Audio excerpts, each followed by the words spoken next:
Kusang loob na sumuko sa otoridad ang mag-asawang miyembro ng Communist Terrorist Group o CTG sa Basud Municipal Police Station sa Basud, Camarines Norte pasado alas 11 ng umaga ngayong araw, Agosto 21. Kinilala ang dalawang individual na sina alias Ka Ando, 75 anyos, at ang asawa nitong si Ka Ana, 72 anyos na mga residente ng bayan ng Mercedes. Ayon kay Police Lieutenant Maria Cecilia Tagala, Deputy Chief of Police at tagapagsalita ng Basud MPS, dating kasapi ng New People's Army sa ilalim ng Platoon 2, Kilusang Larangang Guerrilla 2 Sub-Regional Committee 2 ang mag-asawa. Voluntaryo daw ang mga itong sumuko sa otoridad sa takot na masukol ng mga militar at sa pagnanais na rin na makapagbagong buhay.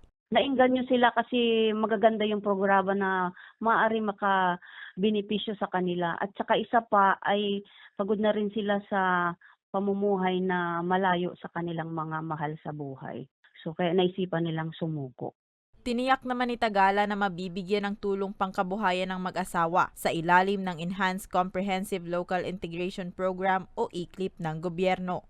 Ang kapulisan po ay patuloy naman na nananawagan sa iba pang mga natitirang kasapi ng CTG na samantalahin ang pagkakataon na magbalik loob sa pamahalaan upang makapamuhay sila ng tahimik, ligtas at kasama ang kanilang mga mahal sa buhay. Continuous encouragement lang po sa lahat ng yung mga natitira pa natin dyan ng mga kapatid na naliligaw ng landas. Napakaganda po ng offer ng gobyerno para po sa inyo.